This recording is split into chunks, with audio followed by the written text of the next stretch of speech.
Hey, I'm just going to here be giving an overview of the early Marx 101 course. This will be the next course I teach at Philosophy Portal, which is, of course, focusing on Marx's early works, specifically from the 1840s.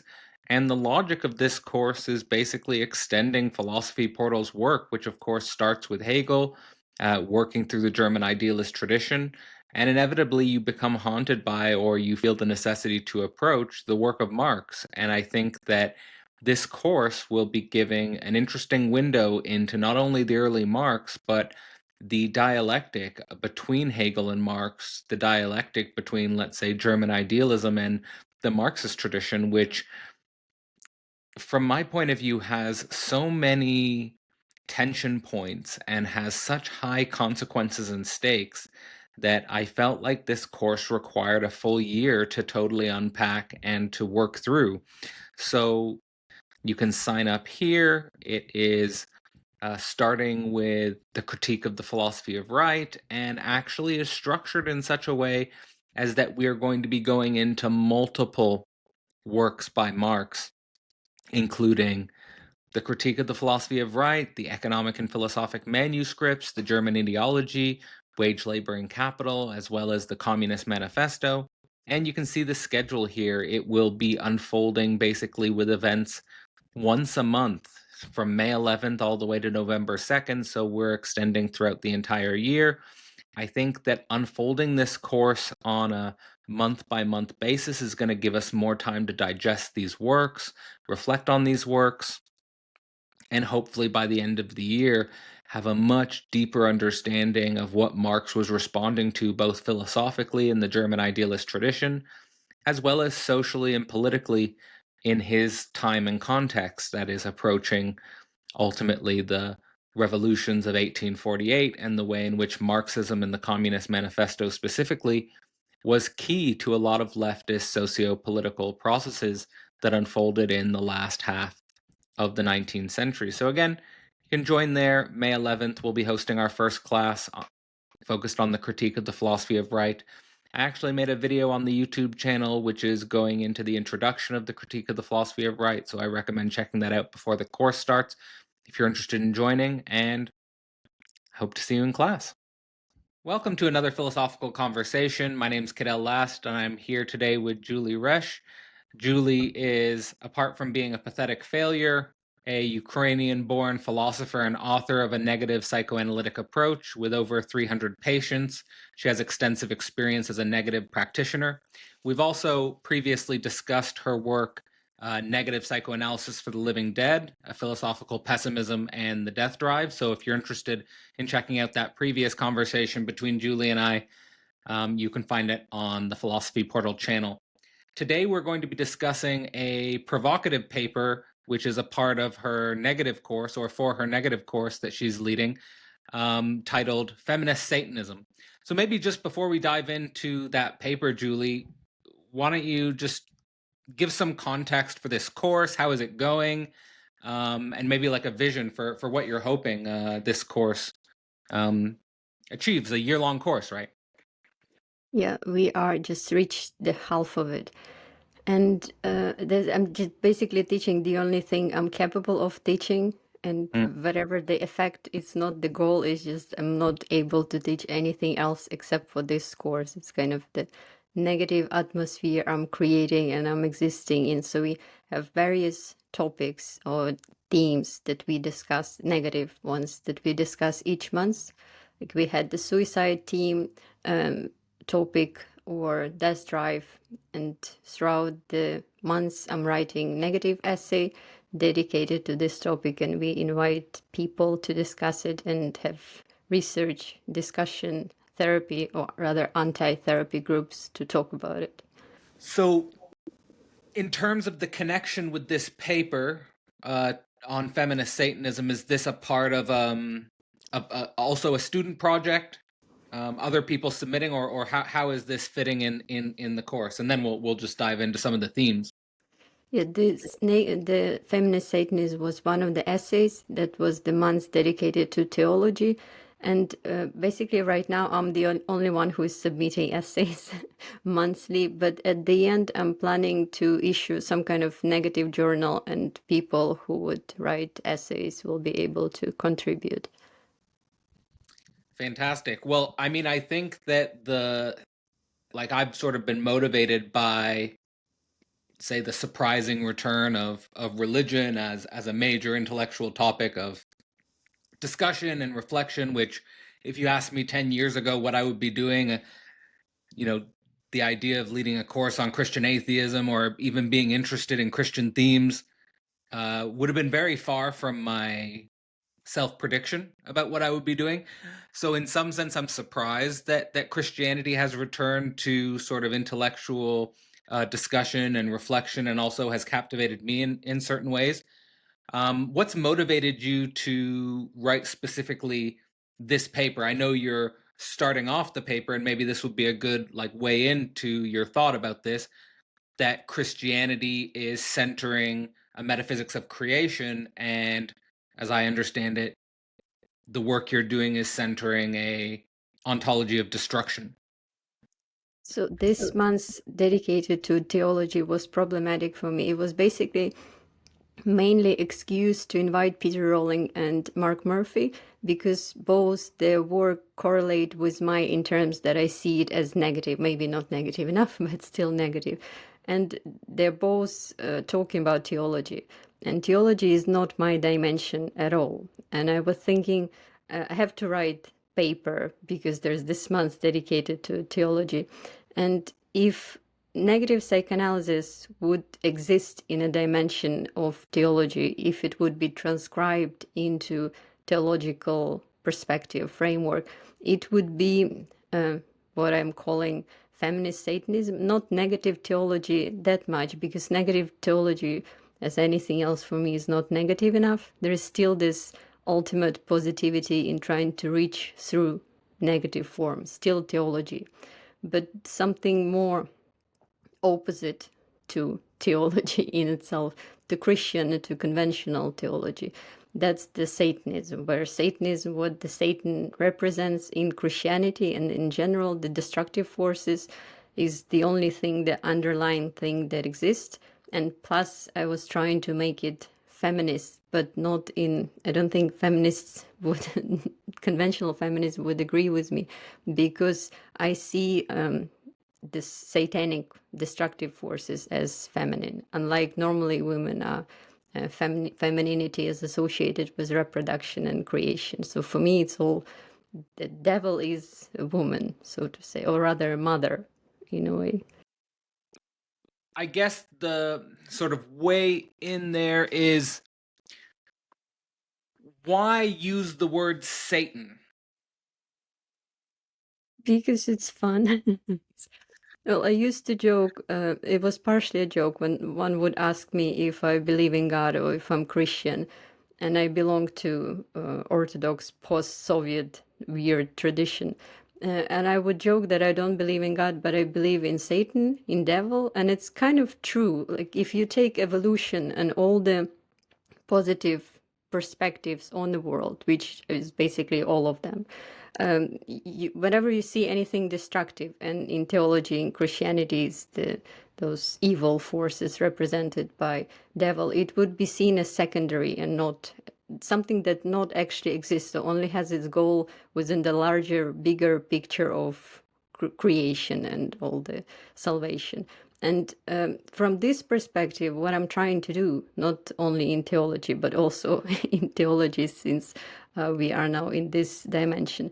In theology, it would just mean that God doesn't exist, but devil exists, but devil represents the destruction, dissolution, not creation. If you take a bigger picture on a level that is larger, it would be not creation and devil servicing to test you, or devil servicing as a part of God's plan of creation, generation, and ultimately salvation, but it's going to be nothing else except for those destructive forces. And so it's just devil, matter, evil, suffering, operating, and God would be seen as maybe fantasy within a larger perspective, something that allows us to sustain it, or hope for salvation, or whatever, everything else that is seen as the substance of theology. It would be just the secondary thing. So only devil exists, destruction exists, and generative forces, or anything else that is seen as eternal, as present, as good, is just a sequence or way of manifestation or fantasy that allows us to sustain the larger reality of just Satan existing. Okay, so before we go into sort of a deeper analysis of feminist Satanism, let's first think about how the feminine is conventionally conceived within a theological worldview. I mean, you sort of say in the paper that the feminine is conceived as earthiness, as wildness, as chaos. And my interpretation here is you're trying to say that Christianity or theological structures are relating to the feminine only as a kind of like an attempt to contain this chaos. Like, for example, Jordan Peterson with the 12 Rules for Life as kind of like this manifesto of order, kind of trying to proselytize a kind of traditional Christian worldview, and consequently kind of seeing chaos as the enemy, and definitely sort of symbolically associating that with the feminine. And even yesterday I listened to a podcast where an Orthodox Christian woman actually was saying that she didn't think Jordan Peterson would be hospitable to her, in the sense that he would just see her as a chaotic feminine, element in his metaphysical picture. That kind of thing. It's a genius question when you make mixed up together femininity and Jordan Peterson. But let's start with the feminine first. So I was thinking that I was talking about Mary Daly in this paper, and she's Irish born American feminist theologist. And I was relying on her in this criticism, feminist criticism of Christianity, how it's all patriarchal, how it's structured to exclude women, how it reappropriates or destroys women creative powers. So there is this intention of emancipation in her writing. So for Mary Daly, she would criticize, and it's true, like if it does feels like that Christianity is man-centered perspective, with what she criticized as male impotence, that they tried to substitute with this idea of a path of salvation, go and the God as transcendent somewhere there.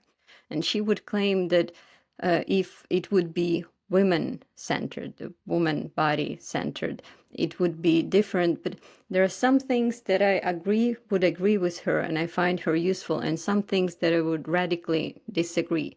Like, I would criticize, I see her as Satanist, but she would not agree with me at all, because for her the problem is that she still see this problem of Christianity being male-centered with all the direction somewhere there, as associating women that are subordinated, kind of not present in the picture.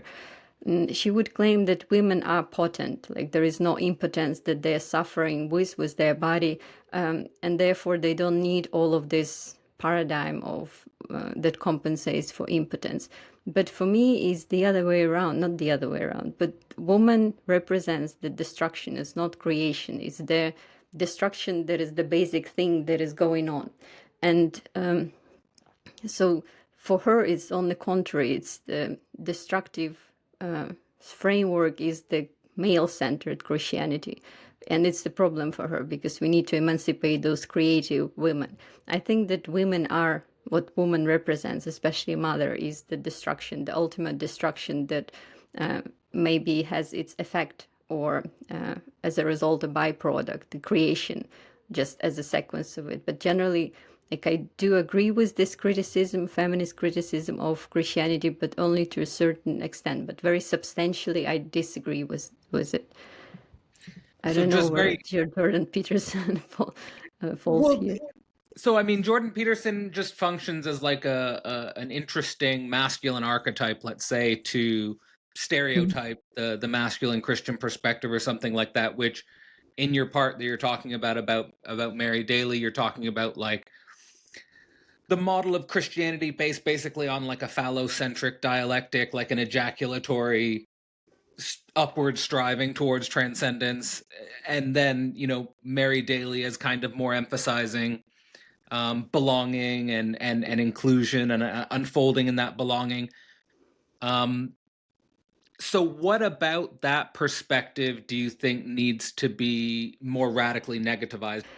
Let's start not maybe with women, but first with general metaphysics, like everything else, and then add women there, the feminine. It's all, for me, in different dimension, in dimension of psychoanalysis, therapy, therapeutic society, in dimension of metaphysics, it's all negative. I'm trying to overthrow it, overturn it, the conventional positive perspective. And it's probably easier to comprehend it through language of evolution and physics, because in physics, well, in evolution, we normally talk about this unfoldment of life and certain paths of adaptation, of improvement, and life preservation. But for me, the actual story of evolution, of existence, is the entropic negative one. It's the death that is unfolding, or destruction that is unfolding, or entropy that is going on. And in general, in physics, is this famous second law of thermodynamics about the dissolution, the need of dissolution and equal distribution of energy, meaning it's all law of entropy, which means that everything approaches its the dissolution. And life in this, which is now considered the basic law through which we need to explain everything. And life sometimes would be explained as something that resists this entropy, the power of the ordering that resists the decay. But it's more adequate to interpret it as the embodiment of a decay, as the agent representation of decay. So from this perspective, it's like the other way around. What is going on? It's not creation, not unfoldment of life, but rather death, decay, and everything that we call life, and everything that appears to resist it is not actually something that resists it, but something that embodies it and helps it. Which we might say this the basic pessimism of Schopenhauer was everything is suffering, and the basic pessimism of Freud and Sabina Spielrein was their concept of death drive. But I was told recently, and I read Meinlander, who turned out to be even better than Schopenhauer, because he was in opposition to, like, Meinlander as actual pessimist in comparison to Schopenhauer, who substitutes this Schopenhauer's will to life. Like, for Schopenhauer, suffering was that we have will to life, and there's this will going on, but it kind of it is will to life, will to exist, but the impossibility of it is something that causes suffering. For Meinlander, it's even more pessimistic, because what is going on is will to death. This is what we have. We ultimately aimed at destruction, and there's this ontology that he suggests of suicidal universe. We are, or suicidal God, and we are the result of this suicide of the universe. And we basically, for him, it's problematic with Meinlander, because he's still like not negative enough. He's offering salvation through being anti-natalist. Like, we have to stop existing, and through this get kind of redemption. But it's still thinking in opposition, in a way of attaining certain redemption or salvation through abandoning existence. But well, What's his it's first name? I don't think I've heard of him. Or is it? Is Meinlander, it? Philip Meinlander. He Okay. published his work in 1876. Okay. I think they translated the philosophy of redemption. But it's something more radical than radical thinking, radically more pessimistic thinking than in Schopenhauer. And it's more, he presents this metaphysics of destruction. Unlike in Schopenhauer, it's still will that just fails to get what it wants, like in will that cannot never be satisfied. In Mindlander, it's not, it is satisfied. They just will to die, and that's all. The problem is that it's still will, similar with the death drive, that is still drive. But nonetheless, ultimately, it's the opposite of, like, there is this contradiction that it's not drive, it's not will, it's the opposite of will and drive. That the way of embodiment, will as the way of of the opposite of will being embodied, something like it. So what I really like is this opposite perspectives with the destruction at the center and everything that considered positive, central, eternal out there as the basis. For me, just the other way around is the representation.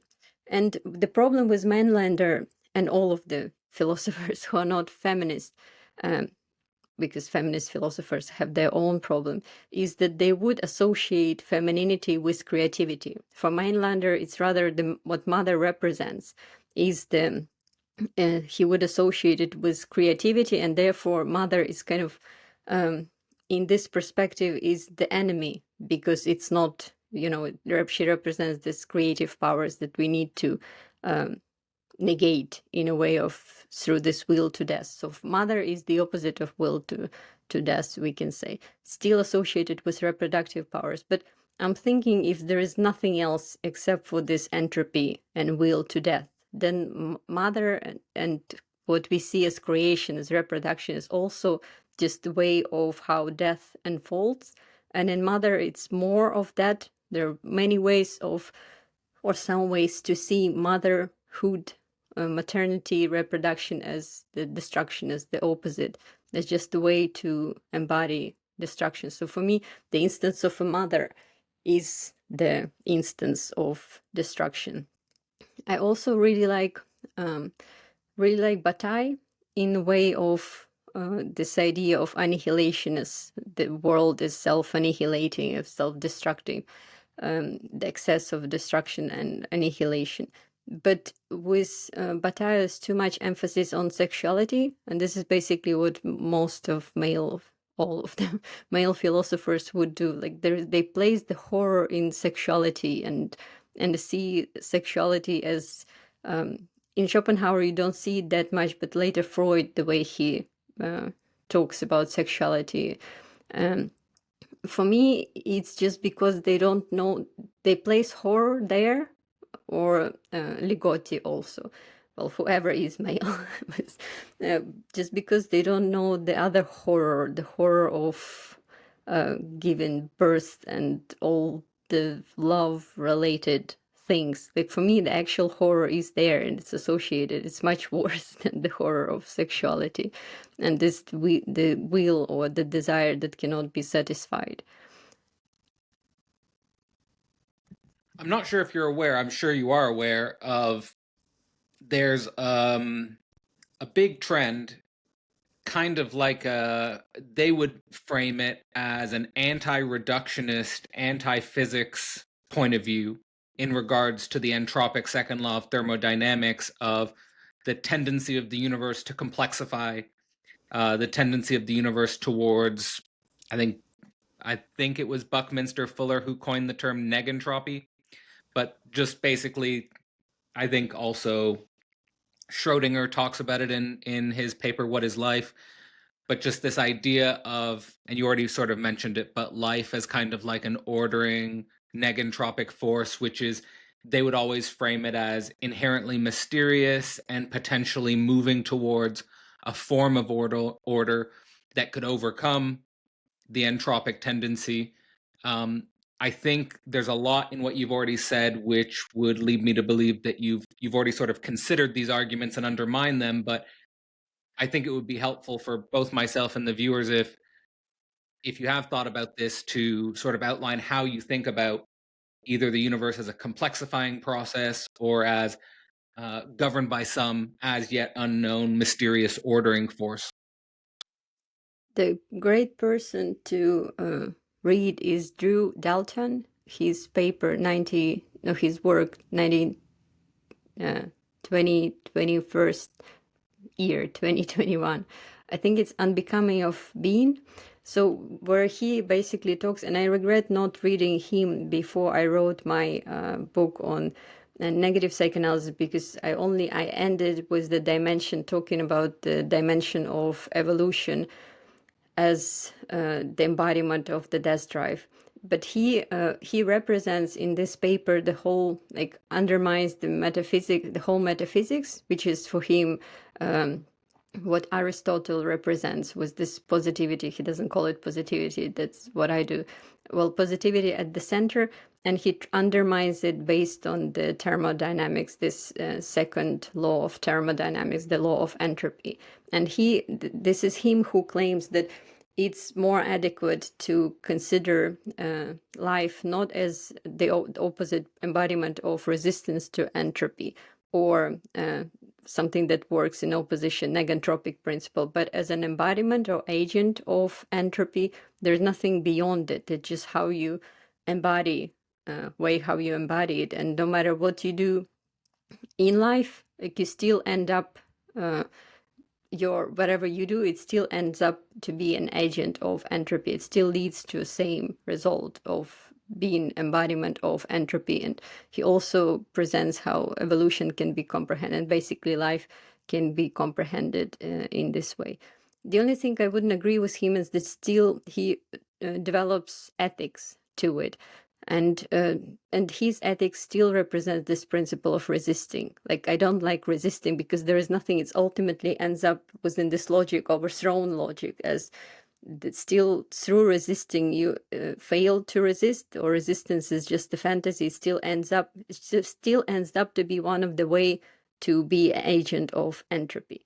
But that's his claim, that the second law of thermodynamics is not the negentropic. So life is not negentropic, but it's actually based on its embodiment of this rule. And based on the second law of thermodynamics, he overthrows Aristotle metaphysics, who claim that there is something eternal there, stable, and everything else, all the science and ethics, is representation of it, so of positive principle. For him, if we redefined metaphysics according to new comprehension based on thermodynamics, which is the main rule of explaining anything now, we will get the opposite entropic metaphysics, where with the suicidal God and the suicidal universe, and everything that exists in the universe is just way of embodying this universal suicide or universal decay.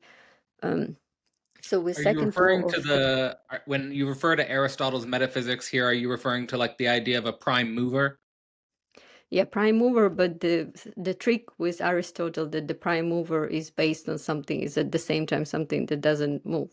I would, for me, it's easier to explain it through Plato. With the Plato we have, which Christian theology takes, is based on substantially, where you have this eternal world of ideas, the harmony, the everything right, and what we get is the improper embodiments of something that cannot reach perfection. And the goal is this path of salvation, to embody idea and to transcend to this higher, better world, which in Christianity is the world of, well, heaven, or salvation, something where salvation leads.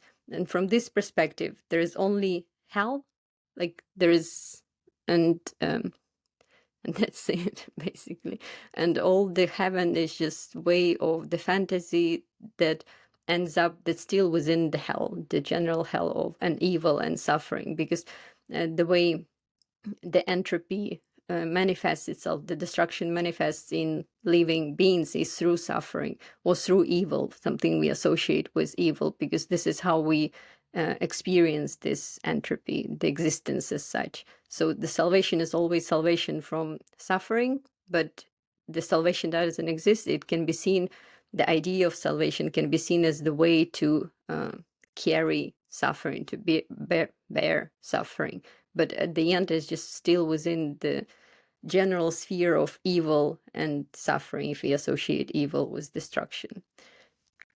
And I would suggest different ethics in relation to Drew Dalton ethics, for whom, as I mentioned, is still resistance. First, for me, ethics is kind of impossible because it's still aiming at being, and this is something he mentions, that ethical projects attempt to being good, non-destructive, always fails, but we still need to resist for him as much as possible. I think no one actually associates the destruction with love, with relating to each other. For me, love is not as same as motherhood, is not generative, is the ultimate, maybe not ultimate, but embodiment of destruction. Is when we maybe try to care for each other, try to sustain each other and ourselves, but we end up actually destroying ourselves and others through our care. So care is not the resistance to it. It's like when we try to be good, but at the end we still end up evil, and it hurts. And it's just the way the fantasy of being good, of taking care as sustaining life, still ends up to the opposite what we aimed. I ask my students sometimes, when talking about ethics of care, what's the ultimate aim, what's the ultimate result of care? When you care about someone really well for a really long time, what's the result of it? And they struggle, maybe because they're young, they don't know yet, they struggle to answer this question properly. Do you want to try? What is the result of very good care? Well, my thought when reading your paper was that the whole attempt to try to save other people is itself misguided, but and that you can fall into all of these kind of, I'm totally agreeing with you as well, that we can find all of these weird reversals with the fantasy of being good and then just finding ourselves ending up evil and hurting each other. I would imagine that to care for the other person has to go to the level of this unity between death and love, and you have to integrate that. And if you don't integrate that, then it's probably just a narcissistic form of care. Yeah, well, the result of any care, if you care long enough, deep enough for a person, they die anyway. So all the care is ultimately end of life care if you stay with a person long enough. Like there's this tragic moment when no matter how, if a person is old, or for example, if there's some conditions, no matter how much you care, you still end up, this person is still, you're going to lose the person anyhow. And Sure. maybe being together is always in the dimension of losing others. So others being present is just temporarily in the larger dimension of us losing each other within this But does loss. that mean we shouldn't care? No, this means we should care, but we should also, because care is ultimately doesn't work. We still should do it. If you don't do it, Yeah. it's like you care anyway, because if you don't do it, it's still a strategy of not caring. And not caring sometimes is the worst caring. You know, when I say I don't care, it normally means you really care. Like you cannot avoid it. You still participate in this caring relationship with other. You do care. And I think it's with just participating, caring unto death. Like yeah, you care, and that's love. yeah, you have to care and then suffer that it didn't work. So the Sure. opposite, I there is mean, no does anyone think that caring will lead to immortality? I mean, I'm sure there are some people, but I mean, I don't think most people think that. well, we do prefer, we need to probably sustain to a certain extent this fantasy of possibility of keeping each other and just to be disillusioned in it.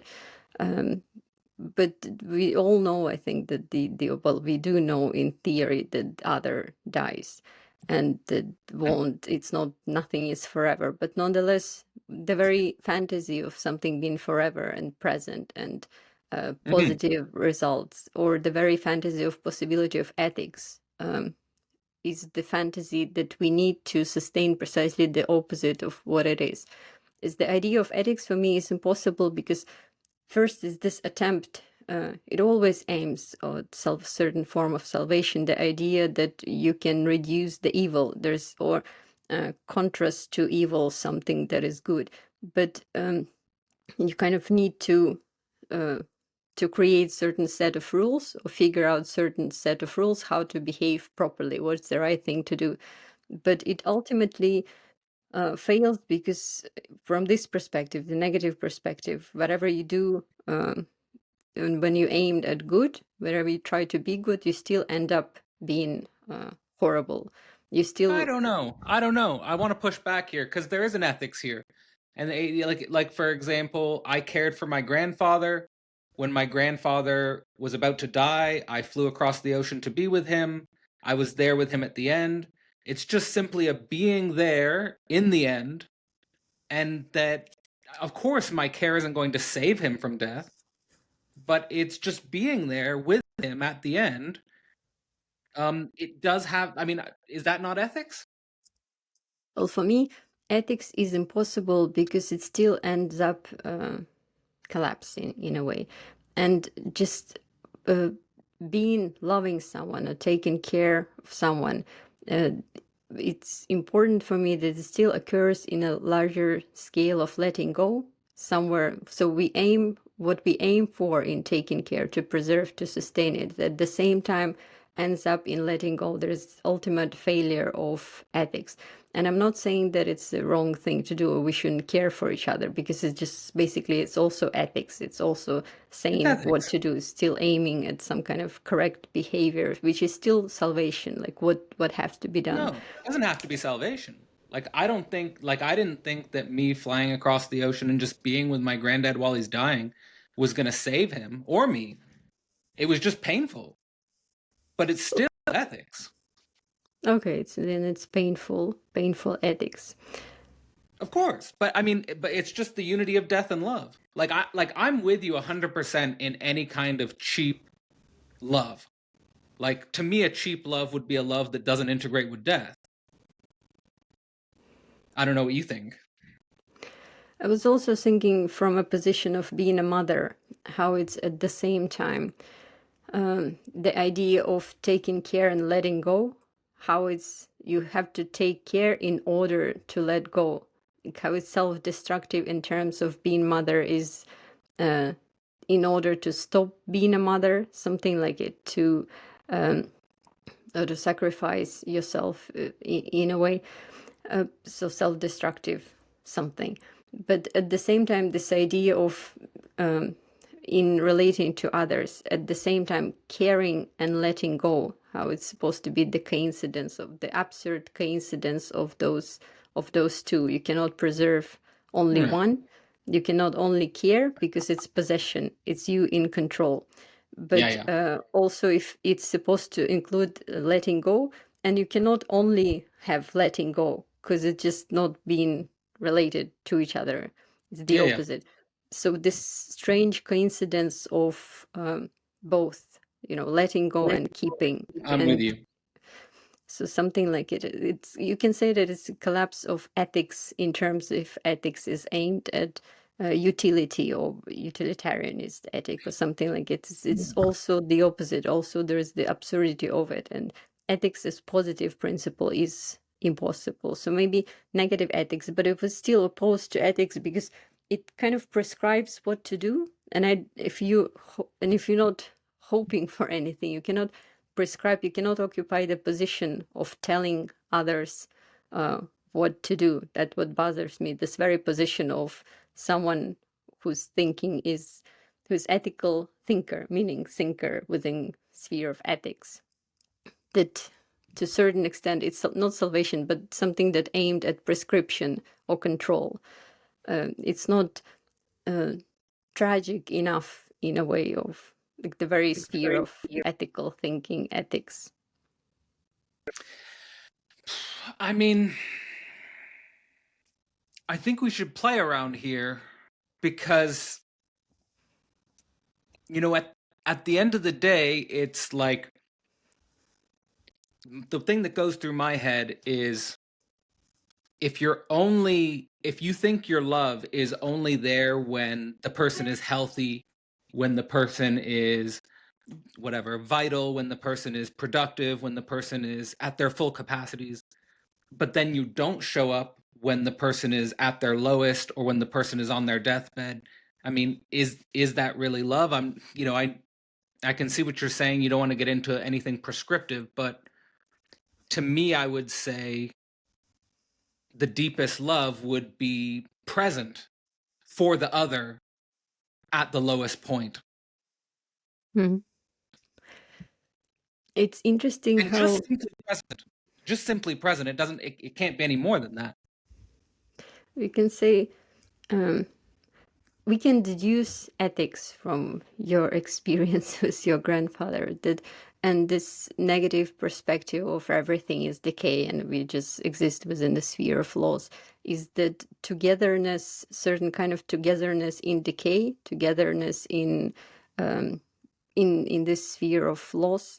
But you can see also how, like, analyzing you from the negative perspective, you see how this experience of taking care and losing grandfather is impossible, is important for your thinking, like how you keep insisting on this particular experience and how it's precious, because it really, and the thing is that we all know theoretically that we're going to die, but experiencing it in practice, like having this knowledge not through theory, not through theoretical comprehension like we normally do in It's family. philosophy,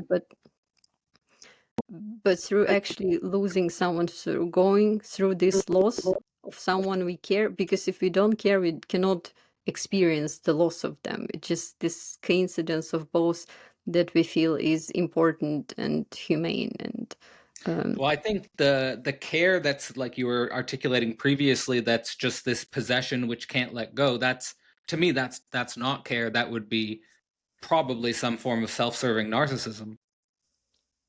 so we can say present, being present in losing not each other, but the other. Like With narcissism. Todd McGowan did a seminar for seminars for the Acree when I was doing the Acree course. I know you don't like Lacan. It doesn't have to be connected to Lacan, although I mean Thank you. theoretically, but what it doesn't matter. But we're talking about loss, and his seminar was called Loss to Lack, and Mm. basically it's this idea that if you can lose anything, like I guess the condition of being there when someone else is dying that you love is that you have to in some sense embody the subject of lack, Mm. because you can lose anything because you are the lack itself or something like that.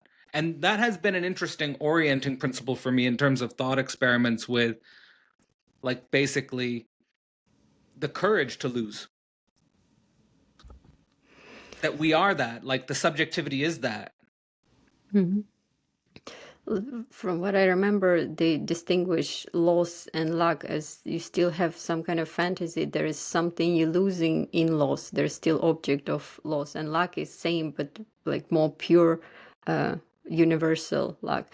And if you want, you can use Lacanian terms to develop this negative ontology with everything structured around luck and us coinciding in the luck with each other, ourselves, as the lack of this post-traumatic Lacanian subject, and universe is structured based on luck. So this luck, the contradiction of itself, I would see it as the coinciding with this negative entropic perspective.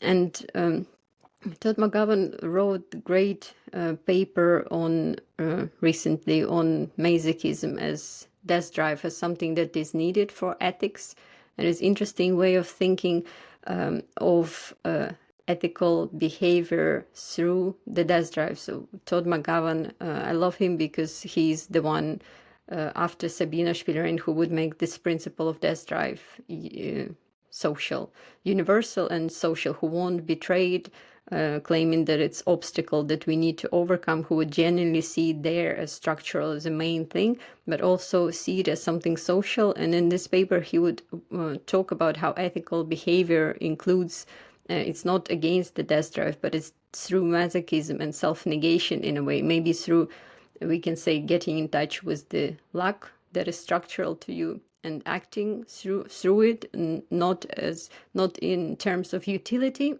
not attaining anything against capitalism, but Yeah, sure. through self-subversion, kind of, that he would claim that it's not necessary all self-destructive behavior are ethical, but within ethical behavior, it's like something that is conditions. They're supposed to be self-subverting behavior, not aimed at something positive like utility. So that's another way of thinking of ethical and negative.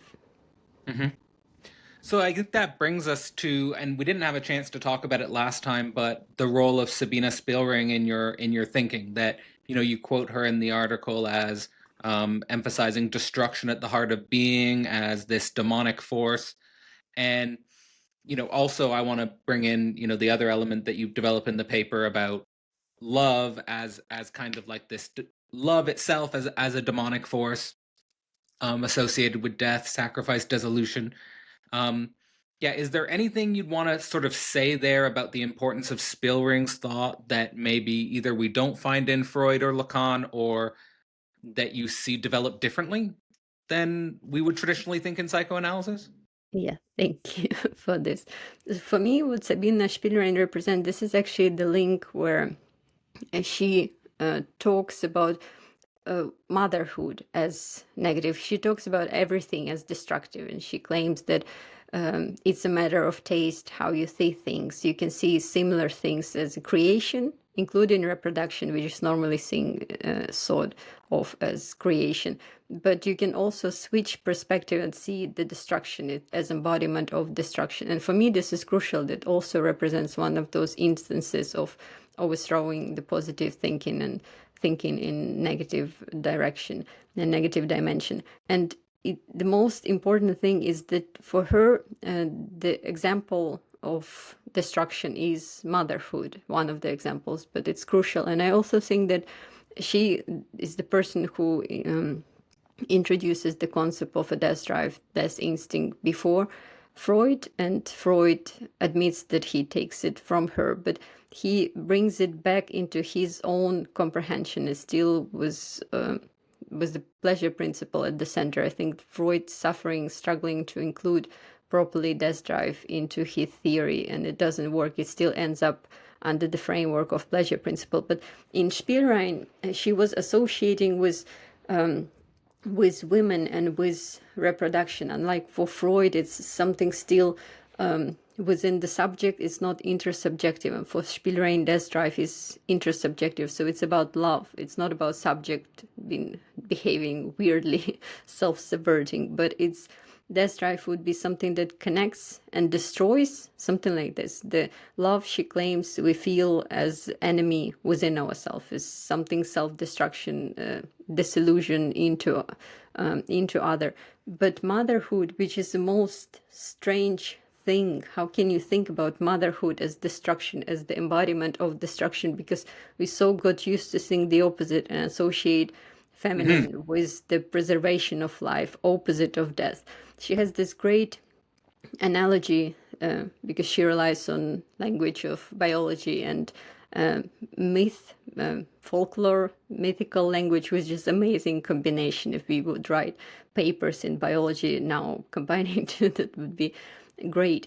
But she talks about the mythological coincidence of womb and grave, something like it. So if there is no within this negative perspective where there is only destruction, only death going on, or expansion of death, and any life or any generation is just the sequence or embodiment or byproduct of general death, decay, we can say that there is no reproduction, no creation that women represent. That would mean that women represent rather destruction or instance of destruction. For me, it's the central instance of destruction. Her example is that the child operates on pregnant mother as the parasite or malignant tumor, something that is damaging her. So, and in other species, you basically have to sacrifice your life to a child.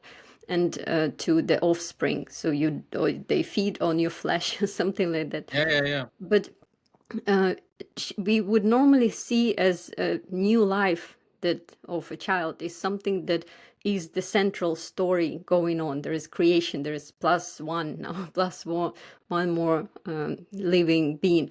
And we completely forget about this destruction that is going on with the mother. But the Mm. child, the new and it's like the child compensates completely for the destruction of the body of the mother. But what if we see this concentrate on this destruction of a body of the mother, and this is what is going on, and the child is just something that represents this expanded destruction. It's your mother, your mother destroyed, or something like it. And there's interesting thing about becoming a mother through looking into yourself. That's the death drive going on. And through this becoming your mother, through seeing you, through becoming mother, you see your mother within you. So it's coincidence of those destructions that is happening through the giving birth. It's like not something new occurs, new creation, but it's expansion of infinite expansion of destruction in a past and in a future. You can also think, but that's Mm. the point from concentrating of a mother as something that dies basically, and you are the product, and you never you're the product of her death or extension of her death. You never of her fragility. You never compensate for it. It's like this fantasy, Mhm. positive fantasy that it's Yeah. compensation. But from the position of a child, we think of Sabina Spielrein doesn't mention it, but we think that child is life. Like that's new life. It's obvious. But Yeah. if there are various, child is also embodiment of the entropy, and there are various negative accounts of in neuroscience where we can see child's brain as actually with more destructive processes.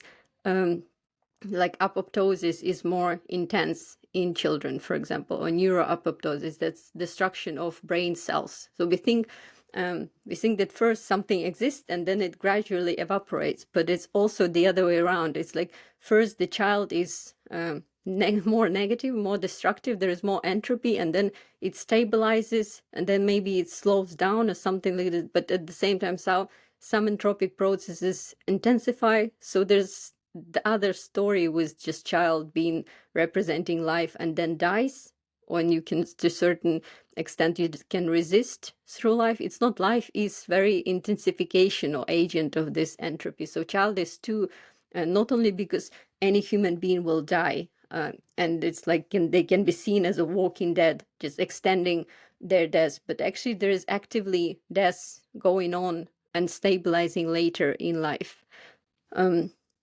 Yeah, so there are lots of negative processes going on Sure. level of neurology, neurobiology, uh, that is happening in children and less intense in grown-ups.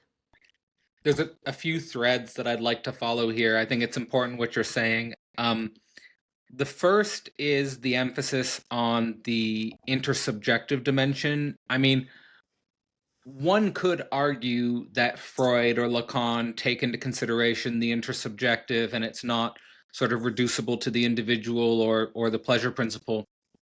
However, it seems to me like the clinical structure is kind of modeled in that way. And I'm wondering if the consequences of your work, and maybe this is what brings us to Peter Rollin's work and what brings us to the Wake Festival, is that it does bring us into theological terrain. It brings us outside of the clinic and brings us to fundamentally intersubjective issues. I was wondering what you think about that on the one side. And then there's another thread that I'd want to follow about, us thinking that the new child is the central story, because I think that brings us to the dimension where your project does kind of overlap on maybe what you would call the fantasy of Christianity, because that's kind of the way Christianity is presented. It's not presented from the point of view of the mother, it's presented from the point of view of the newborn child is Christ. Again, you're talented in asking questions about lots of things at the same time. I'll get to choose what I want to talk about. Um, the problem with all the Western philosophy, I don't know about Eastern philosophy, but that we tend to think about subject. We start with the subject and pretend that it's autonomous, and relation to other comes something secondary. And I'm trying, but only in certain instances, to do the other way around, to think about relationality first, as being intersubjective, and subject as one of the instances, more illusionary instances of this intersubjectivity than and Sabina Spielrein, with her concept of death drives, is helpful here, because death drive for her operates on a level of we, the connectedness, not certain larger entity of we psyche, like the certain collective of people as entity, and that's where death drive going on, but this connectivity where it operates, connectivity that is destructive and at the same time creative, but mostly destructive. So this interrelational dimension that I'm trying to start with, but basically failing, because it's convention to start with the subject and then add interrelational dimension. But it would be great to switch this comprehension and talk about relation or intersubjective dimension first, and then subjects as just instance of this interconnectivity. And the lack, that's Todd McGowan is the second person after Sabina Spielrein, completely independently from her, elaborates the concept of a death drive as structural for sociality, for social bonds, of love for him, or connection with other. This is the instance where death drive gets embodied, not I within think the subject. Zizek is obviously, he's also developed this. I would say Lacan as well, but maybe you wouldn't. But I No, think Zizek for sure. I mean, his political project of death drive is social. yeah, okay, but mostly Todd McGowan. And I think Lacan also starting with the dimension of intersubjectivity first. Like we're born into the symbolic order, which is precedes you and overdetermines you. Yeah, but Lacan, it's always the emphasis on symbolic order, and for him, it's different from. They would interpret it as if it's not different from nature, but you can see in Lacan that the nature is kind of this harmonious thing. Nonetheless, I know contemporary Lacanians I don't would know. claim that everything is based on structured in as Lac, including nature. But on the way, this the idea of symbolic dimension is problematic for me, because it's kind of ordering. I know it's structured around the lack and around something that is not symbolizable, like real, but nonetheless, this still it's about symbolizing. I Well, like Chris the main Dever. thing I want to say is just that it's the intersubjective dimension first. Yeah, but it's symbolic intersubjective dimension. And like Chris Dever criticism, even though I think she's not going far enough from talking about symbolic as secondary in relation to symbiotic, to semiotic dimension. And this semiotic dimension is what she associates with mother, the absence of language, the absence of symbolic yet not structured symbolically dimension that precedes for her symbolic dimension, semiotic dimension. And this semiotic dimension is about it's not verbal, she associates it with the mother, but nonetheless she would still so for Lacan, this non-symbolic dimension would be associated with mother-child bond, and would be seen as primitive and something to overcome, precisely through psychoanalytic practice of going into symbolic, of being subjectivized through the symbolic. But Kristeva is great in terms how she claims that there's always this semiotic primordial dimension that is there, and any symbolic would be seen as just a part of it. It's still the basic. She would still be with Lacan in her claim that you need to go into this symbolic domain and be structured as a subject. But I would be maybe more radical than her, and claiming that there is like not emphasizing at all the importance of symbolic, but just staying in symbiotic. My problem with What's the also, difference between the semiotic and the symbolic? Because the semiotic is about signs and the relation of signs. semiotic for her, in her interpretation, is just a more primordial dimension where there is no structured symbolic, it's not structured symbolic dimension yet. And she would associate it with not with words, but with poetic language, with the loss of structure, something that precedes symbolic, basically with mother-child bond, which is maybe is associated with the absence of separation, which I also really would criticize, because this the need to overcome, to separate from the mother, was something that irritates me a lot, because it implies this idea of autonomous subject that is separate from the mother. And for me, I think there is other stage in being attempt to be separated from the mother, being autonomous and structured through symbolic as autonomous subject. For me, it's problematic. I think there is other, it's still within like rebellious teenager. You try to separate from your mother. For me, there's other stage or other maybe aim or direction, which is more intense opposition to separation. Like you become a mother. We never become a mother. We just abandon motherhood as something primitive, where we're not separated, and we become separated through the symbolic, which is my problem, one of my problems with Lacan. But I'm thinking there's supposed to be other stage, becoming a mother and becoming something radically opposite to separation. This not reproducing. Like a primal, undifferentiated state. Yeah, that's the idea of, that's another problematic thing. We talk about this primal, undifferentiated state as primitive, something to overcome, associated with mothers and our bliss, so to say, in being connected to them. I think, well, it's the wrong way of thinking for me about it, because if there is no separation, and if it's not primitive, but like the whole thing that it is, for me, when you become a mother, not maybe physically giving birth to a child, but there's supposed to be next stage of growing up, and it's opposite to separation, becoming autonomous, and it's rather not that much. It would represent maybe becoming a mother in terms of losing yourself as autonomous. And the picture in my mind is those, sometimes they would show reels of mothers, how they going to use the bathroom, and a whole bunch of kids, toddlers would follow them, and cats and dogs will follow them, never leave them alone. Like, is this separation? It feels like opposite to separation. You're losing yourself, but this loss of yourself is what following you. Like, there's other story going on than we separate from our mothers now, autonomous, independent subject. Like, what is this mother trying to go to a bathroom by herself and failing to? I think it's the other.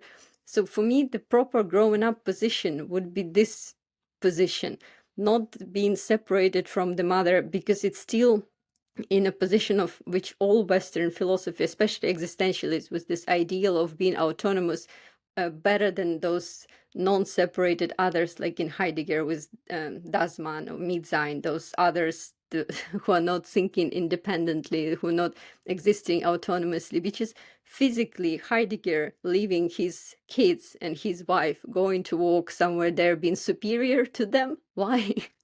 I mean, there is other thing that is going on with his wife taking care of kids, like not being even noticed, present. Well, certainly conceiving of autonomy and freedom as fundamentally antithetical to relations and connections is a problem. Is that what you're pointing at? Yeah, maybe. I Like mean, the whole I've always understood it like we start with intersubjectivity, a web of relations, and social perspective, and that our freedom depends on the cultivation of those social relationships, towards, yeah, it's true, like we do use words like autonomy and connect autonomy and freedom and independence and liberal thinking and this type of thing.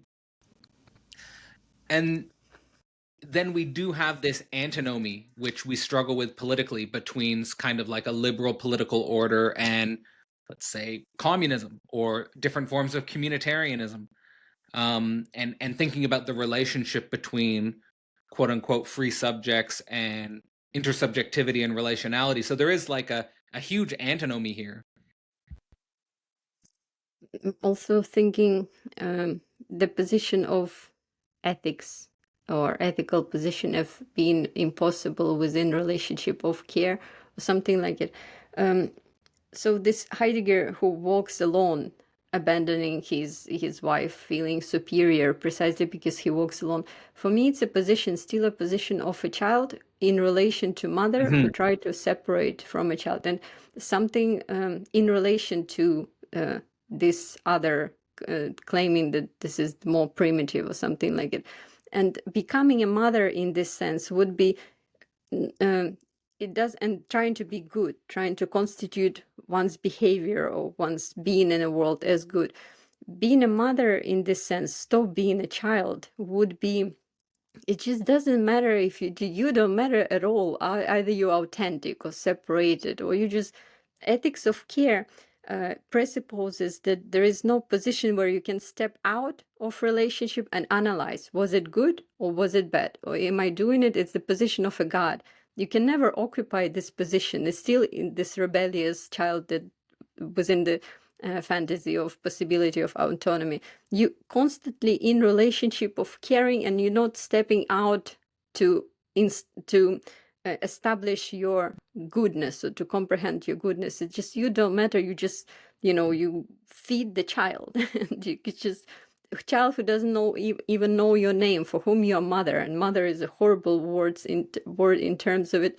They depersonalizes you. You're just a function of for other. You also evil, necessary evil in you taking care, because there's all the evil side of taking care and depriving other of autonomy, and at the same time they need it. You need to sustain them. They just what they need, they scream for it, they need to be fed, but at the same time this is the trauma of them being, of you depriving them of their autonomy. So you are evil in this trying to take care. You don't matter. You can never occupy the position where you're going to be good, because for it to be good, you need to step outside, imagine that you're autonomous, and reflect on it. When you mother, you just don't. You feed the child, and at the same time, by feeding the child, you traumatize them. That's it. No, I just want to say I really like your critique of Heidegger. Totally with you. Like I think that's fantastic. That's really good. And I really like what you're saying about the mother. It seems like you're articulating the mother as this position of impossibility. And I think that being a parent strikes me as an impossible position, like mother or father in different ways perhaps, but certainly the way you're articulating the impossibility of the mother's position is super important. And going back and connecting that with this sort of primal destruction, and also sort of the way you were mythologizing, going back for a moment, the mythologizing of the child-centric story, thinking that the child is a compensation for the destruction of the body or whatever. In contemporary politics, what's coming up a lot is this idea, I'm not sure if you're following it, but the decline of reproduction. Like that people are having fewer children in the developed world. And I wonder if your perspective is important here. Like maybe because we're not thinking enough from the perspective of this primal destruction and all of the negative affects involved in becoming a parent or becoming a mother, that we undermine our own capacity for reproduction and love in some way. I mean, there's a few threads there, but what's coming to mind? Yeah, I don't want to end up in a position where I advertise people having more kids because it's horrible. Sure. It's from the position, and it's done from the position of thinking of pro-life, thinking of a child as something you can have, and the life that you can generate and proliferate, and the more the better, creation. So from this position of destruction, I think that first, in the it Bible, doesn't matter that much. It doesn't matter that much if you have a child or if you don't have a child, strangely, because it's still for women especially, if your body has a potential to give birth, strangely giving birth, you still have children even if you don't have children in the same way, because it's still thinking about it, still either using this potential, going through it, or not. It's kind of still on your mind the possibility of still actively dealing with this instance that child is, or then having a child, thinking of it as a presence, as giving something and as being good, and then it ends up to be the opposite of what you were planning it in terms of present, in terms of having a child. You can never have a child. It's rather a child who has you or parasites on you. It's not you have something like entity. The basic story, the more profound story, is child depriving you of your life, like the negative one. It's not you having child. It just never happens, even if you have child. The opposite story is happening. And when you don't have a child, there's also something negatively similar in thinking about having a child. Still, on your mind, or as a possibility. In a strange way, having a child and not having a child, it just doesn't matter. Plus, you are a child too. You are Sure. the extension of your death of your mother. And either you stop this process of extending death father through having children, or you don't. It just doesn't matter that much. It's still this different way of negation of entropy operating. It's quite hard to explain what I mean, and it sounds like nonsense, but nonetheless, there is something other story if you think about children as not the entity that you have, but children as laws operating. And it's laws even if you don't have children. It's the law, it's the different form of laws, and if you have children, it's just another form of laws. There's similarity between having children and not having children. When you have children, it's the opposite of having children. When you don't have children, still you have them in a form of not having, something like it. I know it sounds insane, but the idea of you can have a Well, child and you let's. create life, it's also nonsense, because no one creates life, no one resists the death. It's just different form of dying, that's it. Through reproduction, that's one form of death, or through non-reproducing is just another form of death. For example, you don't want to sacrifice your life or produce more children into this world. It's still just different forms of this entropy operating. So having kids and not having kids, not that important. Well, I think I said in our last podcast that I think the Reshian philosophy gives me the image of the world as a hospice. And and fair enough. But I want to stay with the thread of the child depriving you of your life. And even if we stay with that thread, based on the logic of the way we're thinking about the relationship between death and love, and that you state in the paper, for example, that death and love as kind of like fundamentally about sacrifice and the dissolution of yourself, that wouldn't becoming a parent be something that opens up the condition of possibility for understanding the nature of love? Yeah, Like maybe. through your own death, like through being deprived of your own life. Yeah, in a very tragic way. There is this. But that's love. Like love is demonic in the way you're thinking. There's film, recent one. I think it's called Wild Robot, and the idea that robot is learning to be a mother with which robot which resembles our contemporary narcissistic person, all aimed for this utility and being productive. And they adopt creature, was it the bird? And because they kill the actual mother, they act as a mother now. So the idea is that robot learns to love, to be a mother, to sacrifice themselves, but at the end, when they leave them, so the program is accomplished, which is the actual word, the project is successful. You have to transform yourself into a way of being this self-negating, sacrificing yourself to something that you will accomplish, and you feel you'll get your life back. But then suddenly it turns out, that's what I feel right now when I have teenager almost fully separated. I feel you're not getting your life back, but that was all there was, like this sacrifice and attempt to piece together what remains of your life. Writing a book is one of it. At least, probably I'm gonna die soon, but at least I need to use this tiny bit of time that I left to be productive. But then it turns out there was nothing there. You don't have your life. It was your life. You have just weird. You cannot have your life. That was your sacrificing of your life was your life. And now with Was being teenagers, a parent. being a parent, and with having a teenager, it's like you also comprehend how evil you are in your attempts to be good. No matter what you do, it's still they would have to separate from you and not recognize and not to pay for it in any form. Like it all have to Right. be sacrificed. You're supposed to be in a position of a scapegoat, the horrible person, no matter how you try. So this being mother is kind of embracing that evil that you are, and through trying to be good. That's like completely horrible, So horrible position. against going into, I don't want to try and go in a direction of pro-natalism or anti-natalism. I'm not trying to push it in that direction. All I'm trying to say is that this phenomenology of being a parent, I think, terrifies people more than we talk about. Like, of just this pure sacrifice and being in this position that you're describing with the teenage kid. I'm terrified of that. It is terrifying to think about being put in that position. It seems like an impossible position.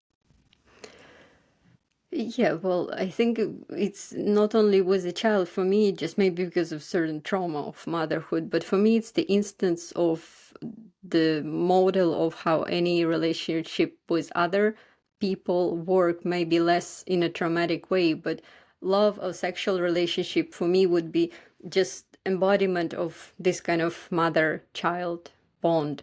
Unlike for Freud, which was the other way around, the motherhood was the result of sexuality, which was sexual act as or something that is mirroring. For me, it would be the opposite. Any sexual relationship or romantic relationship or just social bond would be mirroring or a certain way of embodying something that ultimately mother child, this destruction through being a mother, destruction in the other, and being evil in this destruction, when it's all was a waste. But no matter, still this is what creates it, like waste of trying to be good and failing to be good, that what constitutes other relationship, the kind of prototype of human relationship as such. Well, I think that probably people would be upset if we didn't actually discuss what you mean by Satan, and specifically, I'll say from the paper this idea that feminist ontology is a kind of aligning with the devil, and resisting the erasure of negativity, and sort of using the figure of Christ as like this ultimate therapeutic agent. So is there anything in there, any thread in there that you think we should develop in terms of how you're thinking about this? So how it's normally sort of the God, the omnipotent, whatever creature dimension that is about life and generation and the positive principle. And in metaphysics, in ontology, in theology, they would add the destructive principle as either there is a devil to test you, but it's all still unfoldment of God's plan. The devil is a part of the God's plan to salvation. Secondary, or something that occurs to corrupt the initial harmonious order. And I was just trying to overthrow this perspective, still using maybe terms God and Satan. And Satan is not eternal, I think, or it's just there to help God, something like it. But what if the other way around? There is the destructive principle embodied in devil, this principle of entropy, evil in terms of destruction going on, and any positivity, any kind of path to salvation or any generation is just a part of it. Maybe hope, but a wasted hope that would just at the end only allows us to sustain in this more general dimension of destruction and evilness that is happening. It's kind of So devil is entropy.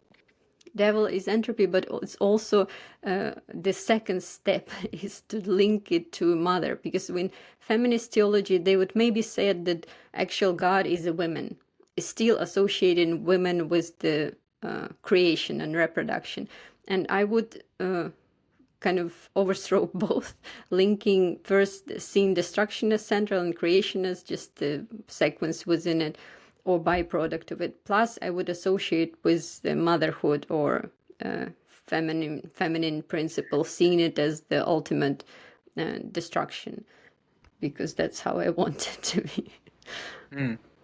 Well, one of the parts of your paper that I really resonate with is, and it's always kind of annoyed me growing up, and I just want to say for context, like I grew up in a non-religious household, so I don't really have sort of an emotional, affective sort of childhood connection to Christianity, either positively or negatively, really. I was indifferent to it as a kid. But this idea that people will use Christ as kind of like a therapeutic agent, in the sense of you are sad because you haven't let Jesus into your heart or something like that. And I think that's a wrong interpretation of Christ. It's a wrong interpretation of the use of Jesus. But, what do you think's going on there? Is it again this kind of masculine fantasy of some hope for a transcendent future? A kind of, again, sort of an ejaculatory model of some kind? Mark Murphy is a great person to, with his book, The Direction of Desire. This is where he criticizes contemporary religious practices as therapeutic, and he links the psychologized world where we all aimed at curing those negative states. And he claims that theology, negative theology, apophatic theology doesn't work in that way. You cannot link it to just therapeutic aim.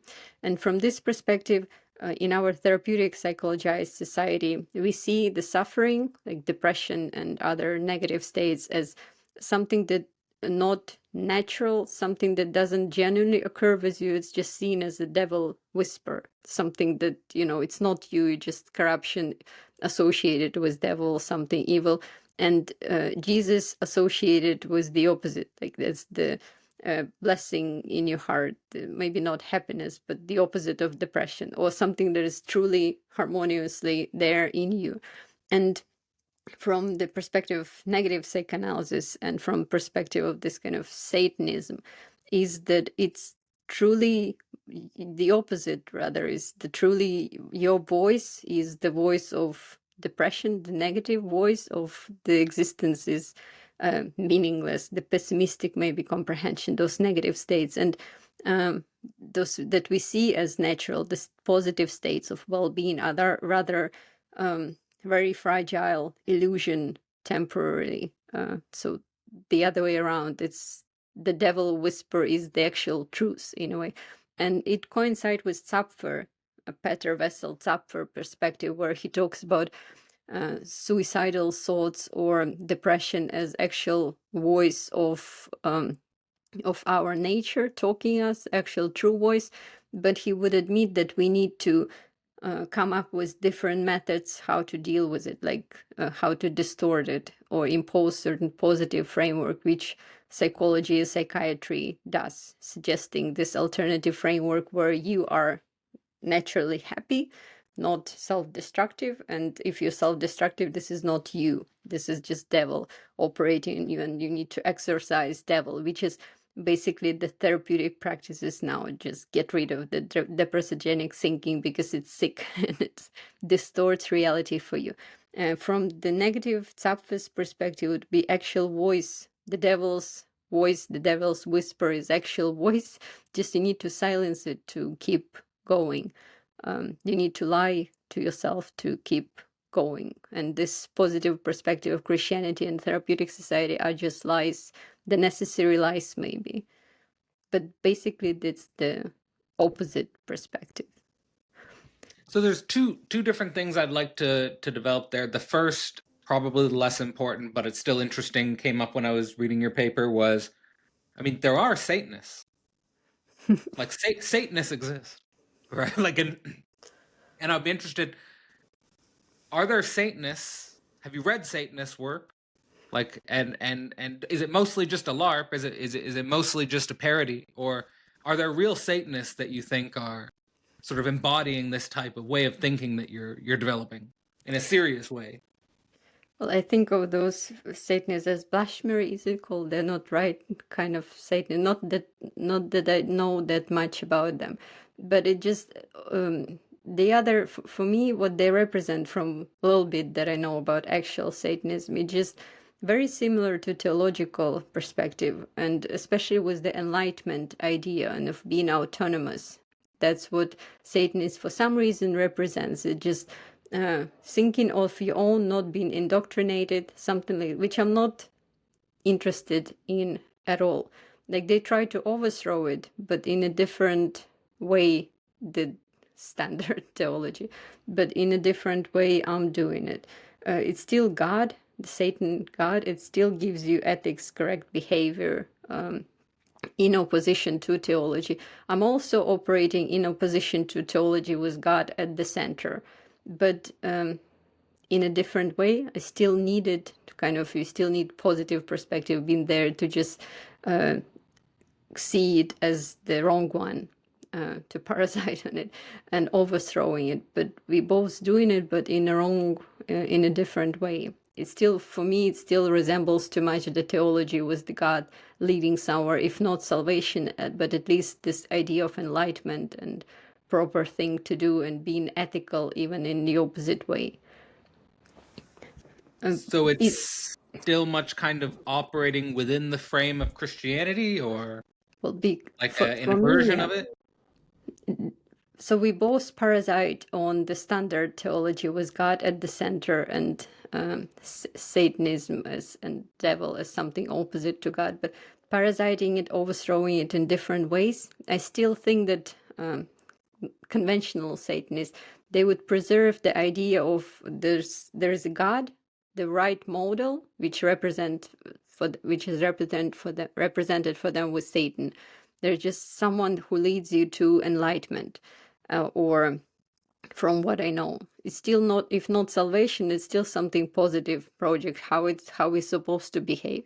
We're supposed to be enlightened, autonomous, not indoctrinated. For me, I would just overthrow the whole rather metaphysics and ontology, using the old perspective with God at the center and devil as secondary, but just establish even the word devil. It already originates as secondary, but I'm just taking it and establishing it, this word, as the actual basic reality, which still I'm using the term from Christianity, right? It's still operating within this perspective. Yeah. I'm wondering if you should like even rid it of the word Satan and just sort of like, I mean, is that appealing to you? Like to just develop a kind of naturalistic entropic decay as kind of like this, primal negative force, and like discard of the Satanist connotation, or does that bring something to it which, you think is something to preserve in your thinking, in your writing, in your work? I think that it's fun to do it because you still know, in a way, you still You would get a operate. reaction. It's still a way of talking to people, to someone, because that's what I'm doing anyway, just was in negative psychoanalysis. It's kind of psychoanalysis that is not psychoanalysis anymore because it's negative, and Mm. or therapy, which is rather anti-therapy. With the theology, that's my way of being negative. Just it's not going to be theology anymore if you don't operate in those terms that were there before you enter it, and the devil was there. And since I entered this dimension, I have to take some words for it to be seen Sure. as theology. It's similar in physics and evolution. The evolution that is entropic evolution, not evolution at all, because evolution implies progress. If you add entropic Oh, evolution, you no, that's kind a of, debate in evolution. Like for Darwin, like that's a big debate. Like for most, like certainly standard Darwinians, neo-Darwinians, they don't believe in progress. yeah. So the evolution slowly, what we mean They now just think for in Peru, there's random walk. it's from what it started really resembling theology initially with the progress and adaptation. it end up to be the opposite of itself, and similar probably in theology. In various ways, it's end up being opposite to itself. And in physics, the way it initially was comprehended, or maybe just general metaphysics, the way it was initially, if you talk comprehended by Aristotle, for example, if you talk about entropy as basic metaphysical principle, it's the opposite of metaphysics, how it was conceived initially. So that's what we do, I think. It just progressed within all of those domains into undermining them, but still parasiting on their terms. And if you, of course, they want to completely abandon language that is there, but you also have to abandon all the, in philosophy, like there is anti-philosophy, but it still parasites on philosophy. It still needs something to parasite on. And maybe the idea of being silent is interesting. Not only not referring to other concepts and other people and other philosophers, theologists, but just being silent. But the problem, once you start to be silent, it's still seen as an instance, especially if you announce it, it's still seen as an instance of talking, just not. So I find myself, it's very problematic. Where do you go from here? Because just creating new terms won't work. You still need to link them. You still exist. This idea of creating new terms is also problematic. But the idea of being silent, more appealing, less work. But it's still not enough, because it's still a gesture within the language of the interruption of language. Writing poetry is interesting. As far as I understand it, the foundation of Zizek's work is the argument that actually silence is more work than participating in the intersubjective movement of language. In the sense, it's more costly to do nothing. Zizek produces more works than anyone. Yeah. But that's because he's I mean, it's kind of a sort of a accurate embodiment of his own existence in a way. But we could get lost there. But the key thread that I want to sort of propose here is about, I'm with you in the therapeutic use of Christ, but there's also a role of Christ in Christianity which I actually prefer, which is a kind of negative one, which is again emphasizing the crucifixion and emphasizing the way in which Christ sacrificed, and Christ's death, of course.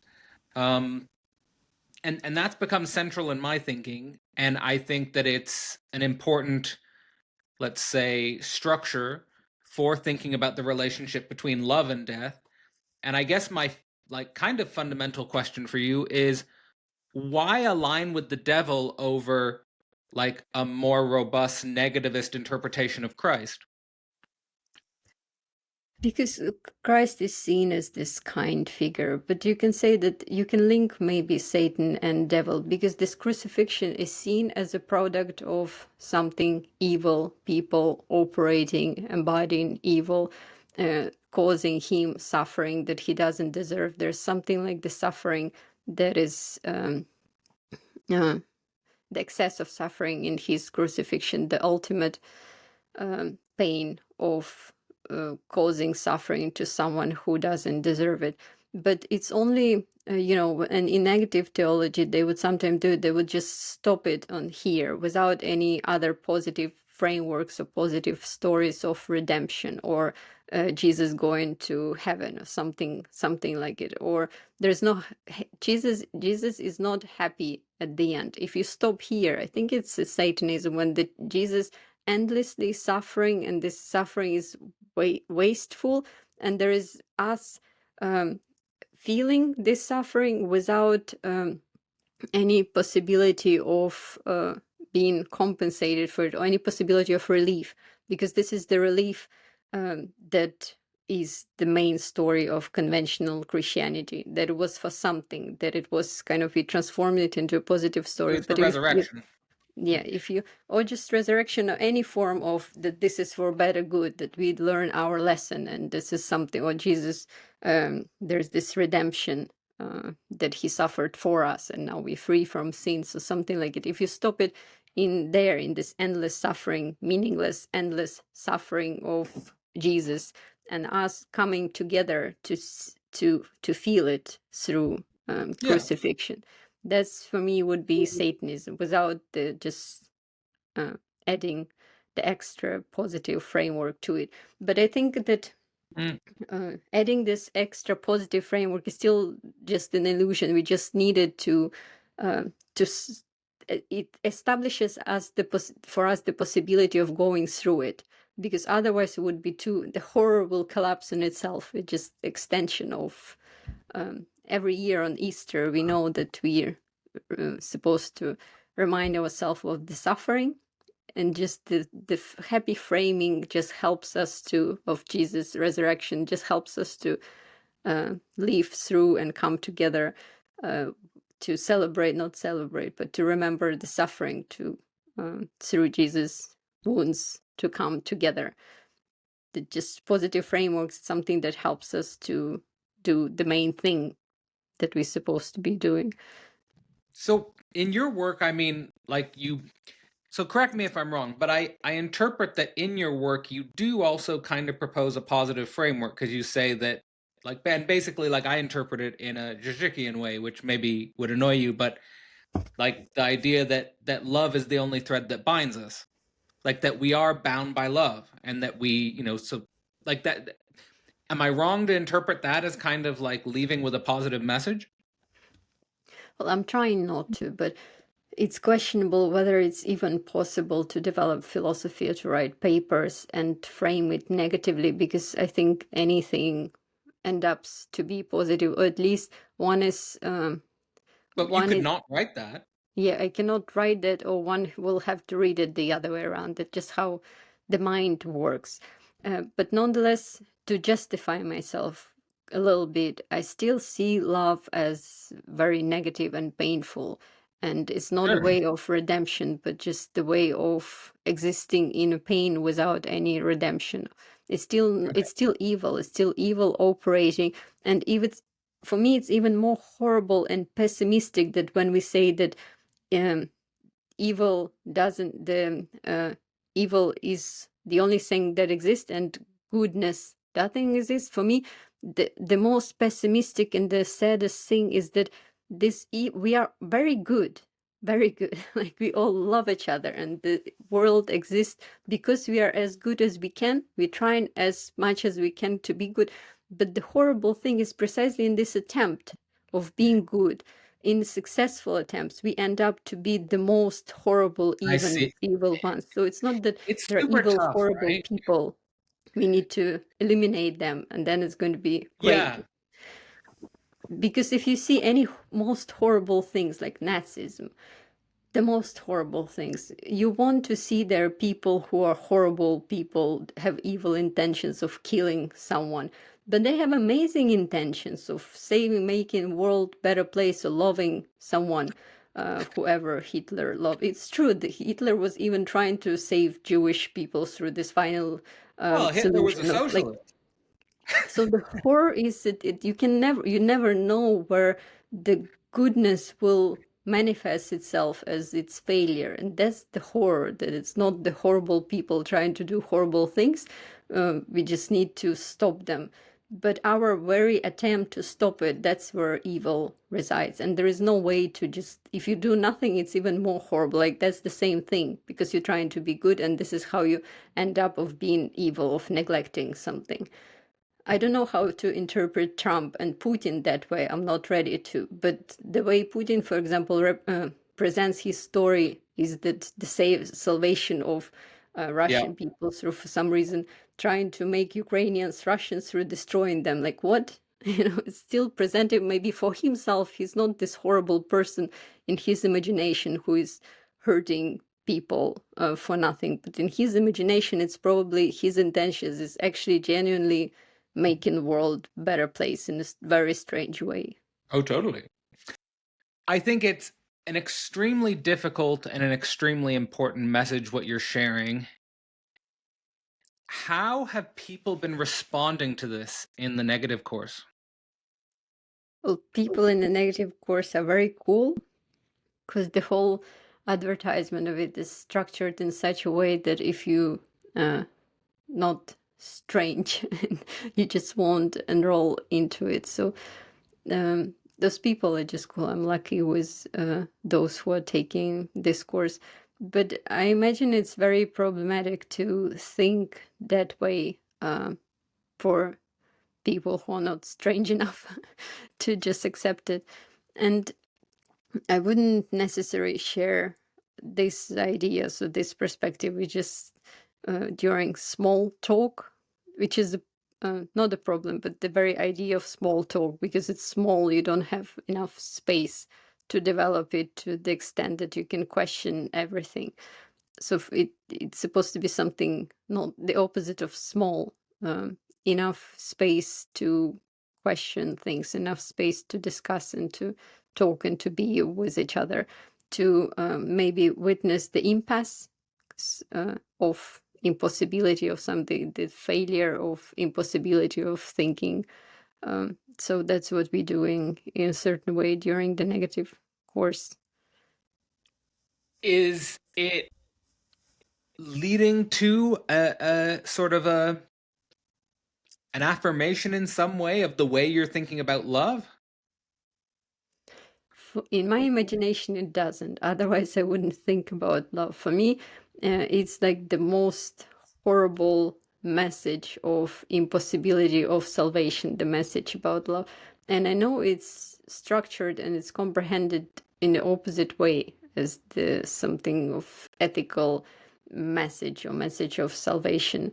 And maybe there is this ultimate horror in it, like the ultimate horror is not in what is opposite to love, but in love itself. Like it's in what is seen as opposite of pessimism, as opposite of unethical, as opposite of evil. The evilness is there. I see it as more horrible than the more dualistic, comprehension of. So it might look like it's affirmative. There's affirmation there, but the negation is in affirmation. That's what I'm maybe trying to say. The negation is an affirmation.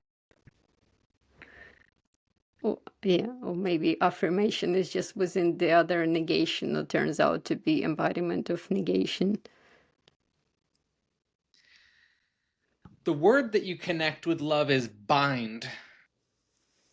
What does that mean as a principle? I mean, to me, it might bring us back around to the example I was fixated on earlier about, let's say, a love unto death. Mm-hmm.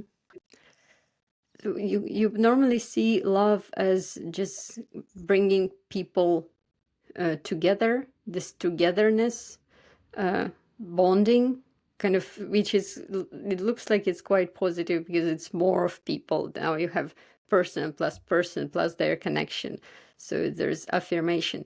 But there is this coincidence of loss and togetherness, of the opposite, the destruction in being together, impossibility of being together, or connecting through nothingness. Like there is nothing that connects, and this precise connection where we each is destroyed in order to create connection, and this is the connection, this maybe Lacanian nothing that we hold in common, which means we only have nothing in common, nothing that negates us, but at the same time is the only substance, which means the substance of loss or lack, in which we participate. So it's not positive, it's just something that appears as positive, as affirmation, but it's actually a way of bringing, actualizing the negative, the destruction, something like that. And it's also contradiction of both.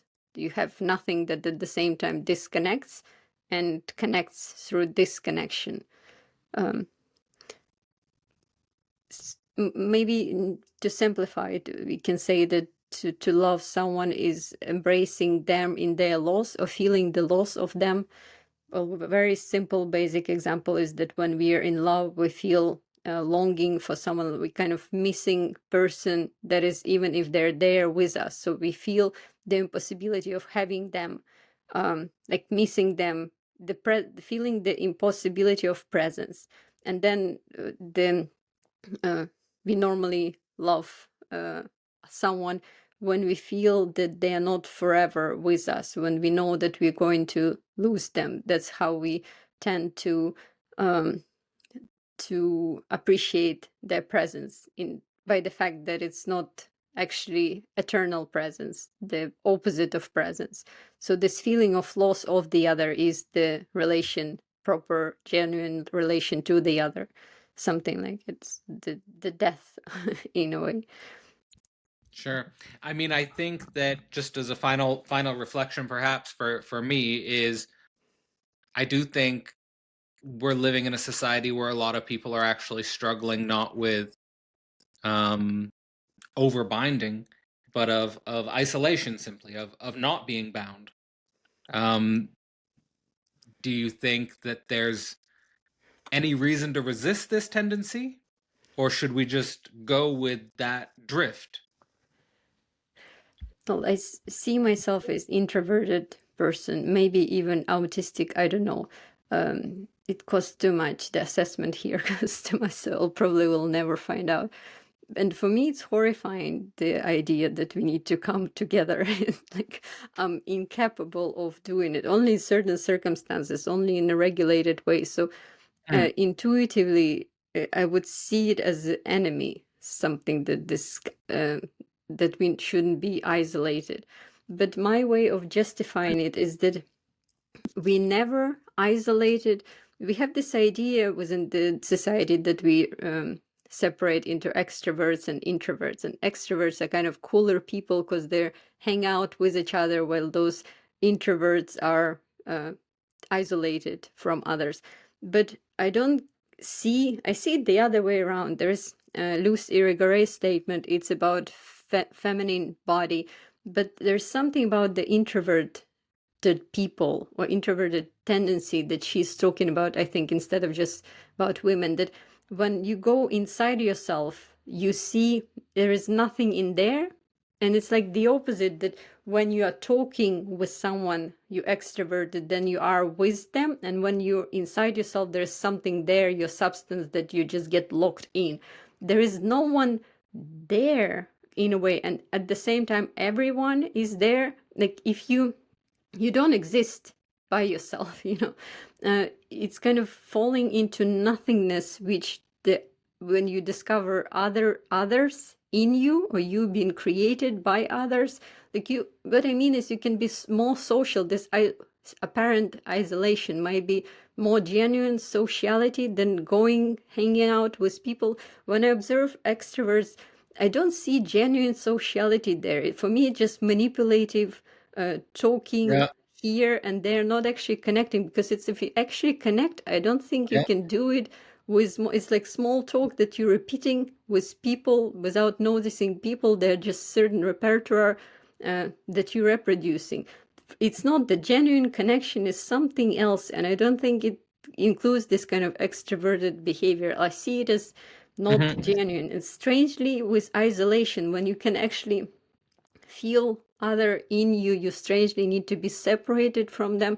There's something that I would question in this sociality as hanging out with people, and those introverts are not actually social. For me, in a strange way, the introverts are more social, strangely. And the isolation, it's also problematic. You can never isolate, because the door of that you close, that separates you from others, it's at the same time something that connects you. It's a way of connecting, and a way of maybe preserving you, the others in you, from being completely dispersed into them, something like it. So I don't think that isolation is isolation the way we think about it. It might be the other way around, might be thought the other way around, as it's comfortable thinking too, to think that when you isolate it, you're actually being with others. But it's genuinely how I think, and how I think, at least this is how it can be thought the other way around. There's something in being extroverted and being there with people that, for me, if I act that way, I'm not social. I would just pretend and do the small talk and hate myself for just not connecting with others, and then escape to get ability of being with someone genuinely. I need the space where I'm separated from them, strangely. Otherwise, it just collapses into pretending plain social role and being lost. That's how I feel, at least. So I'm not being social. For me, is not being social. It's just being there pretending and to whatever. Yes, strangely. There's that line from Kierkegaard, which I think always gets quoted online about, I forget what it's exactly, I'm just paraphrasing, where he says, I was the life of the party and everyone loved me. And then, he's on his walk after the party and he's like, and I just wanted to kill myself because it was like a fake, Mm-hmm. extroversion. But I think it's probably in that moment where he's by himself saying, I just wanted to kill myself, where maybe if there was someone else there, there would be the possibility of a real connection. Mm-hmm. Something like that. But yeah, I mean, I relate to what you're saying. In any case, okay, so hopefully we've given people interesting enough overview of feminist Satanism. Maybe just as a final thought, we're going to be both at Wake Festival together, end of April, with Peter Rollins. I guess, is there any sort of final thought or message that you would like to sort of share about the work we're doing at Wake, or the idea of the Wake Festival in general, that might be a good send off? No, it just terrified me with the thought that we need to be present there for a couple of days and talk to people. Otherwise, Okay. otherwise, I'm looking forward to it. All right. All right.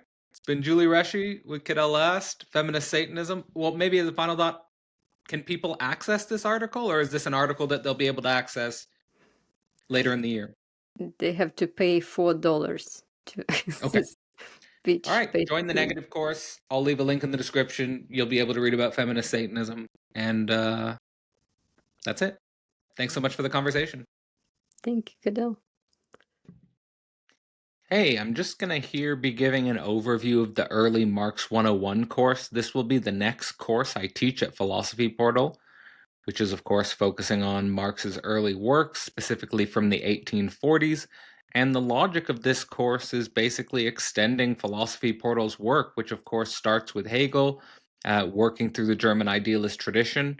And inevitably, you become haunted by, or you feel the necessity to approach, the work of Marx. And I think that this course will be giving an interesting window into not only the early Marx, but the dialectic between Hegel and Marx, the dialectic between, let's say, German idealism and the Marxist tradition, which, from my point of view, has so many tension points and has such high consequences and stakes that I felt like this course required a full year to totally unpack and to work through. So basically, here you're seeing the website, you're seeing the opening page. I say, inspired by Chris Catrone, that the way we're approaching Marxism is from the perspective of a question, from the perspective of a problem that haunts us, and that can be situated in contrast to an approach to Marxism which sees it as an answer or which sees it as a solution. I think that what we really want to be thinking through philosophically is the way in which this perspective, the way in which this tradition is still with us, why it's still with us, and how it might help us to think through some of our own tensions and our own problems with living in global capitalism. So if you just scroll down, you'll see it's going to be a year-long course. It starts May 11th. You can sign up here. It is starting with the critique of the philosophy of right, and actually is structured in such a way as that we are going to be going into multiple works by Marx, including the critique of the philosophy of right, the economic and philosophic manuscripts, the German ideology, wage, labor, and capital, as well as the Communist Manifesto. I will be the teacher. Don't need to go too much into that, although you can read this, see my background and my CV if you don't know me already. And you can see the schedule here. It will be unfolding basically with events once a month from May 11th all the way to November 2nd. So we're extending throughout the entire year. I think that unfolding this course on a month by month basis is going to give us more time to digest these works, reflect on these works, and hopefully by the end of the year have a much deeper understanding of what Marx was responding to, both philosophically in the German idealist tradition, as well as socially and politically in his time and context, that is approaching ultimately the revolutions of 1848 and the way in which Marxism and the Communist Manifesto specifically was key to a lot of leftist socio-political processes that unfolded in the last half of the 19th century. So again, you can join there. May 11th, we'll be hosting our first class focused on the critique of the philosophy of right. I actually made a video on the YouTube channel, which is going into the introduction of the critique of the philosophy of right, so I recommend checking that out before the course starts if you're interested in joining, and hope to see you in class.